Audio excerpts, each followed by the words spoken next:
Aditya Degree Colleges, leading companies లో 10,000 plus placements with 13.5 lakhs highest package.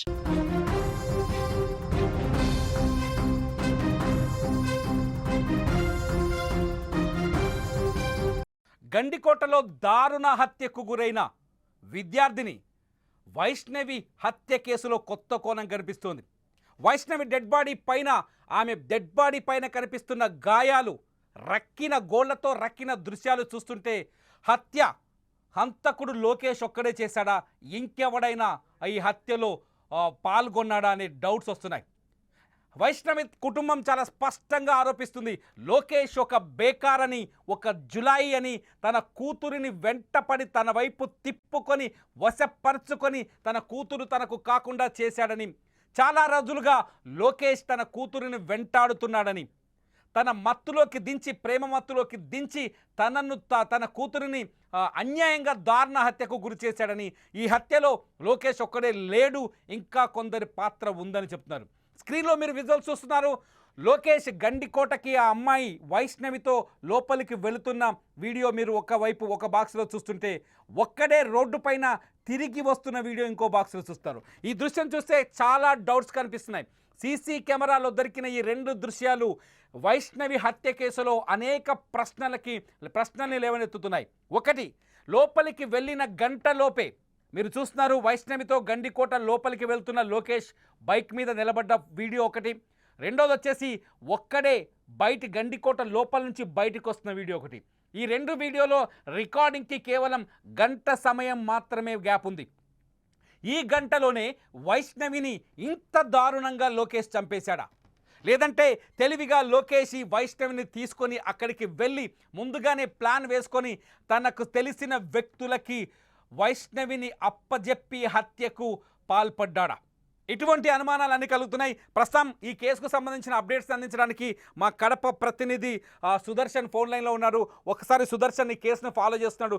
Sudarshan, మనకు రెండు రకాల విజువల్స్ కనిపిస్తున్నాయి. ఒకటి లోకేష్ లోపలికి వెళ్తున్న గండికోట లోపలికి వెళ్తున్న వీడియో ఒకటి, సీసీ ఫుటేజ్. అట్లాగే మరొకటి వచ్చేసి గంటలోపే తిరిగి వస్తున్న ఫుటేజ్. అసలు ఈ రెండింటిని చూస్తే ఎటువంటి డౌట్స్ వస్తున్నాయి సుదర్శన్?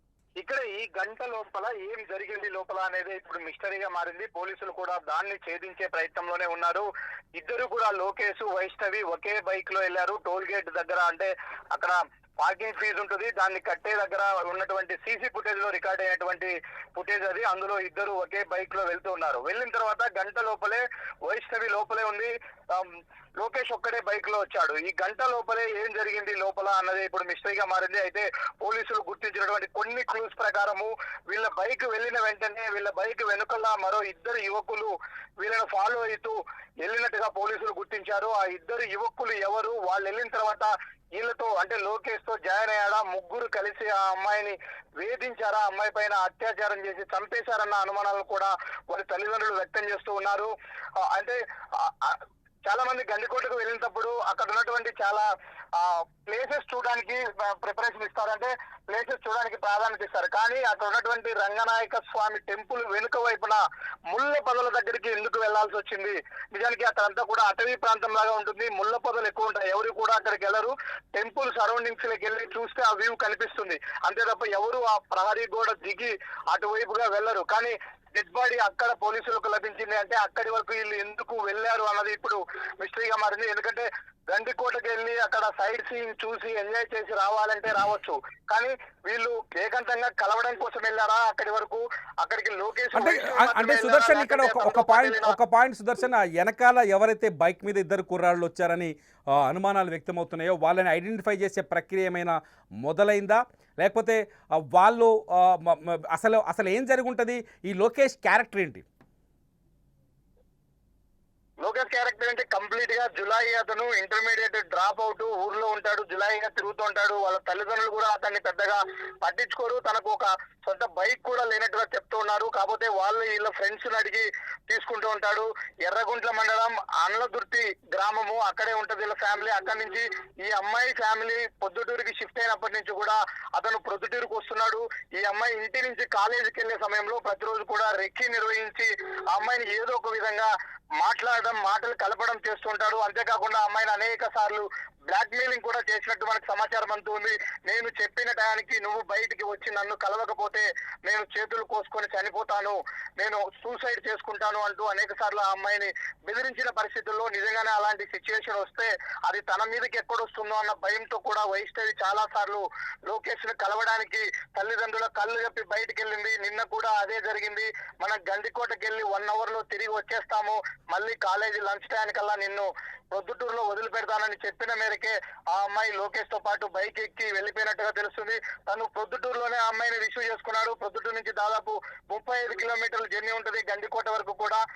ఇద్దరు ఒకే బైక్ లో వెళ్లారు. గండికోటలో లోపలికి ఎంటర్ అయ్యేటప్పుడు సీసీ ఫుటేజ్ లో రికార్డ్ అయింది. తర్వాత వీళ్ళిద్దరు వెనుక అంటే ఆ అమ్మాయి పడి ఉన్నటువంటి ప్రాంతాన్ని పరిశీలిస్తే, ఆ అమ్మాయి దేహం పైన ఉన్నటువంటి మృతదేహం పైనటువంటి గాయాలను పరిశీలిస్తే కూడా ఇది ఒకరు చేసిన చర్య కాదు, ఖచ్చితంగా ఇద్దరు ముగ్గురు ఇందులో ఇన్వాల్వ్మెంట్ ఉంది, ఖచ్చితంగా ఒక గ్యాంగ్ చేసిన పని. ఎందుకంటే అమ్మాయి మొహం మీద ఘాట్లు ఉన్నాయి, అమ్మాయి చెస్ట్ మీద గాయాలు ఉన్నాయి, అలాగే వివస్త్రం చేశారు. అమ్మాయి ఒంటి పైన నూలు పోగు కూడా లేని పరిస్థితి. ఒక ముళ్ళ పొదల్లో అంటే దాచేశారు, ఒక అనాథ శవాన్ని ఎలా పడేస్తారో ఆ విధంగా ముళ్ళ పొదల్లో డెడ్ బాడీ ఎవరు గుర్తించకుండా పడేసిన సిచ్యువేషన్ లో ఉంది. కాబట్టి ఖచ్చితంగా ఒకరైతే అంత దూరం తీసుకెళ్లలేరు, ఒక్కరైతే ఆ విధంగా చేయలేరు. కాబట్టి ఇతని వెనుక గ్యాంగ్ ఉంది. ఇప్పుడు ఆ ఇద్దరు ఎవరైతే వెనుక వైపు వెళ్ళారు అంటున్నామో వాళ్ళను గుర్తించే పనిలో పోలీసులు ఉన్నారు.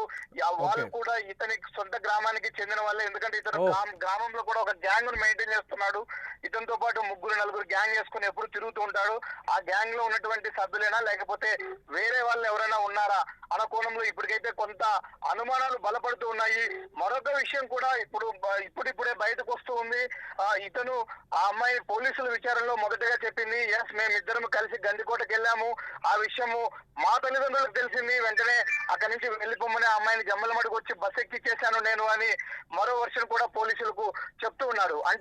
అంటే విచారణలో చెప్తున్నాడా అమ్మాయిని అప్పటికే నేను గండికోట నుంచి తీసుకొచ్చేసి బస్ ఎక్కేసాను జమ్మలమడుగులో అని? ఎస్ విచారణలో చెప్తున్నాడు. మేము అంటే ఇంకా హత్యను ఒప్పుకున్నాడు సుదర్శన్, ఒప్పుకోలేదా హత్య చేసిందేనే అని? హత్యను ఒప్పుకోవట్లేదు. కలిసి వెళ్ళిన మాట వాస్తవము. అయితే ఆ అమ్మాయి ఏ విధంగా చనిపోయిందో, అక్కడ ఎందుకు ఉందో కూడా నాకు తెలియదు అన్నట్టు కూడా అతను పోలీసు విచారణలో బుకాయిస్తున్నట్టుగా మనకు సమాచారము అందుతుంది. నేను ఆ అమ్మాయిని తీసుకెళ్లాను, కలిసి మాట్లాడుకున్నాము, తర్వాత ఆ అమ్మాయిని నేను తిరిగి బస్ ఎక్కిచ్చేశాను అని చెప్తూ ఉన్నాడు. అంటే మళ్ళీ తిరిగి జమ్మలమడుగులో బస్ ఎక్కిచ్చేస్తే మళ్ళీ గండికోటలో మృతదేహంగా ఎలా అంటే మిగతా జీవి ఏ విధంగా వైష్ణవి అక్కడ కనిపిస్తుంది అన్నది ఇప్పుడు క్వశ్చన్. దీని అంతటి కూడా ఎంటైర్ పోలీసులు ఇక్కడ కాలేజ్ దగ్గర అమ్మాయిని రిసీవ్ చేసుకున్న దగ్గర నుంచి అక్కడి వరకు వీలైనన్ని సీసీ ఫుటేజ్లను పరిశీలించే పనిలో పన్నారు. ఇప్పటికే ప్రొద్దుటూరు జమ్మలమడుగు పోలీసులు ఇద్దరు కలిసి ఈ కేసును విచారిస్తున్నారు. ఎందుకంటే ఒకవైపున అమ్మాయి తల్లిదండ్రులు ఆగ్రహం వ్యక్తం చేస్తున్నారు, వాళ్ళని ఎన్కౌంటర్ చేయాలి, మా అమ్మాయి మృతదేహం దహన సంస్కారాలు అయిపోయే లోపలే వాళ్ళు కూడా మృతదేహాలుగా మారాల్సిందే అంటూ వాళ్ళు ఒకవైపు ఆగ్రహం వ్యక్తం చేస్తున్న నేపథ్యంలో పోలీసులు ఈ కేసును చాలా సీరియస్ గా తీసుకున్నారు. ఖచ్చితంగా అన్ని కోణాల్లో విచారణ చేసి ఈ రోజు సాయంత్రం లోపలే దీంట్లో పూర్తిగా ఒక క్లారిటీకి పోలీసులు వచ్చే అవకాశాలు అయితే కనిపిస్తున్నాయి. రైట్ సుదర్శన్, మీ అప్డేట్స్ కోసం ఎదురు చూస్తుంటాం, ఫాలో చేస్తూ ఉండండి ఈ కేసుని. ఇది మనకు చాలా స్పష్టంగా అర్థమవుతోంది, గండికోటలో ఆ అమ్మాయిని హత్య చేశానని ఇప్పటికీ లోకేష్ అధికారికంగా ఒప్పుకున్న సందర్భం కనిపించట్లేదు. తనని నేను గండికోట తీసుకువెళ్ళింది నిజమే, ఆ తర్వాత జమ్మలమడుగు తీసుకెళ్లి బస్ ఎక్కించానంటూ కొత్త సినిమా కథ అల్లి చెబుతున్నట్టుగా పోలీసులు భావిస్తున్నారు. లోకేష్ ఒక జులాయ్ అని తెలుస్తోంది. లోకేష్ది కానీ ఈ అమ్మాయిది కానీ ఎవరైతే వైష్ణవి లోకేష్ది ఒకటే ఊరు, ఎర్రగుంట్ల దగ్గరున్న అండ్లదుర్తి అనే గ్రామానికి చెందిన అమ్మాయి వైష్ణవి. అదే గ్రామంలో లోకేష్ వాళ్ళ బంధువు అవుతాడు. లోకేష్ అదే గ్రామంలో ఇంటర్ చదివి జులాయి తిరుగుతున్నాడు, పని పాట లేకుండా ఈ అమ్మాయి వెంట తిరుగుతున్నాడు. ఈ విషయాన్ని గమనించిన వైష్ణవి తండ్రి కొద్ది రోజుల క్రితం కుటుంబాన్ని ఏకంగా ప్రొద్దుటూరుకు మార్చేశాడు. లోకేష్కు దూరంగా తన కూతుర్ని తీసుకెళ్లి కాపాడుకోవాలనుకున్నాడు. మొదటి నుంచి ఇతని ప్రవర్తన పైన వైష్ణవి తండ్రికి అనుమానాలు ఉన్నాయి. తన కూతుర్ని లోకేష్ బారి నుంచి కాపాడుకోవడానికే ప్రొద్దుటూరికి ఫ్యామిలీని షిఫ్ట్ చేశాడు. అయినప్పటికీ తన కూతురు ప్రాణాలని దక్కించుకోలేకపోయాడు. ఏదైతే తన తండ్రి వైష్ణవి తండ్రి భయపడ్డాడో అదే జరిగింది.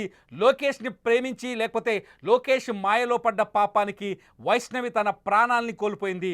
గండికోట అడవుల్లో లేకపోతే గండికోటలో శవంగా తేలింది. వైష్ణవి ఒంటిపైన 2 రకాల గాయాలు కనిపిస్తున్నాయి. ఆమె ముఖం పైన గోళ్లతో గీసినట్టుగా గాయాలు కనిపిస్తున్నాయి. అట్లాగే ఆమె బాడీ పైన కూడా గోళ్లతో రక్కినట్టుగా గాయాలు కనిపిస్తున్నాయి. సిచ్యువేషన్ కానీ క్రైమ్ సీన్ కానీ ఇవన్నీ అబ్జర్వ్ చేస్తే పోలీసులు అనుమానిస్తున్నారు ఈ హత్యలో ఒక్కరు పాల్గొనలేదు, ఈ హత్యలో కొందరు వ్యక్తులు పాల్గొన్నారని అనుమానిస్తున్నారు. అంతేకాదు సీసీటీవీ ఫుటేజ్లో కూడా కొంత పోలీసులకు సాక్ష్యాలు దొరికినట్టుగా తెలుస్తోంది. లోకేష్ వైష్ణవి బైక్ మీద వెళ్ళిన తర్వాత గండిలో కోట లోపలికి వెళ్ళిన తర్వాత మరో 2 వ్యక్తులు బైక్ పైన వచ్చినట్టుగా కొంత సమాచారం అందుతోంది. మొత్తానికైతే వైష్ణవి హత్య వెనుక చాలా పెద్ద మిస్టరీ ఉందని అర్థం చేసుకోవాలి. వైష్ణవిని చంపడం వెనుక పెద్ద ప్లాన్ ఉందని కనిపిస్తోంది. హంతకుడు లోకేషేనా, లోకేష్తో పాటు ఇంకెవరైనా ఉన్నారా? లోకేష్ ఒక్కడే ఈ హత్య చేసుంటాడా, లేకపోతే తన ఫ్రెండ్స్ కాకపోతే తన జులాయి గ్యాంగ్ని తీసుకొచ్చి అఘాయిత్యానికి పాల్పడి హత్య చేసుంటారు? ఎందుకంటే వైష్ణవి శరీరం పైన డెడ్ బాడీగా దొరికినప్పుడు నూలు పోగు కూడా లేదని చెబుతుంటే గుండెకు బాధ కలుగుతుంది, కళ్ళకు నీళ్ళు వస్తున్నాయి. ఎవరైతే అమ్మాయిలు, నేను ఒక విషయాన్ని ఇక్కడ చెప్పాలనుకుంటున్నాను, జులాయిలని గాడిద తిరుగులు తిరిగే ఈ బేకార్లని నమ్మి మీ జీవితాన్ని నాశనం చేసుకోకండి. ఒక బేకార్గాడు ఏ పని లేకుండా ఉంటే సాహసాలు చేస్తాడు. ఆ సాహసాలు చూసి మీరు హీరోలుగా భావించకండి, మీ జీవితాలు నాశనం అయిపోతాయి. మరో వైష్ణవిగా మారకండి. చాలామంది అమ్మాయిలకు నేను ఇస్తున్న మెసేజ్ ఇది, దయచేసి మీ ప్రాణాలని కాపాడుకోండి. పరిపక్వత లేని వయసులో వచ్చేది ప్రేమ కాదు, మోహం మాత్రమే. ఆ మోహానికి బలైపోయి మీ జీవితాన్ని నాశనం చేసుకోకండి. మీకోసం మీ తల్లిదండ్రులు ఎన్ని ఆశలు పెట్టుకున్నారో ఒక్కసారి ఆలోచించండి. వినండి వైష్ణవి తండ్రి మాటలు వినండి. ఒక్కసారి వైష్ణవి తండ్రి మాటలు వింటే మీకే అర్థమవుతుంది ఆ బాధ ఎలా ఉంటుందో. ఇంతకుముందు మీ పాప నేడు సతాయిస్తా అన్నాడు కదా, సతాయిస్తుంటే నేను ఇది చేయండి, నేను ఆవేశ సొంతం ఇదంతా సతాయిస్తుంటే మన ఆడపిల్లలకు వెళ్ళడం, నేను వీడికి వచ్చినా వీడికి ఏంటి గొడవ నాకు అని వచ్చినా అని ఇసిపెట్టేవాళ్ళు. వాళ్ళు ఫుల్ గ్యాంగ్, నా అమాపులు గ్యాంగు ఎరుగుంటంతా తాగి అల్లరి చేస్తుంటే నేను చూసిన పిల్లలు 3 సార్లు చూసినా, పడిపోయి అంతా గ్యాంగ్ అంతా చూసినా. నేను నన్ను చూసి ఇంత పక్కకు పోతున్నాడు, మా ఊరే కాబట్టి వాని ఎంటుకౌంటర్ చేయాలా, తెలంగాణలో చేసినట్టు. మీ చేత కాబట్టి నేనే చేస్తా, ఓకేనా? ఇది వైష్ణవి తండ్రి మాటలు వింటుంటే మీకేమర్థమవుతుంది? ఒక జులాయి, ఒక పనికి మాలినవాడు, పని పాట లేనివాడు, ఊళ్ళో తిరుగుతూ గ్యాంగ్ని మెయింటైన్ చేసేవాడు మీకు లవర్గా అవసరమా? మీరు ఆలోచించండి ఒకసారి.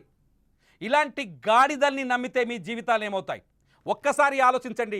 మీ అభిప్రాయాన్ని వీడియో కింద ఖచ్చితంగా కామెంట్ చేయండి.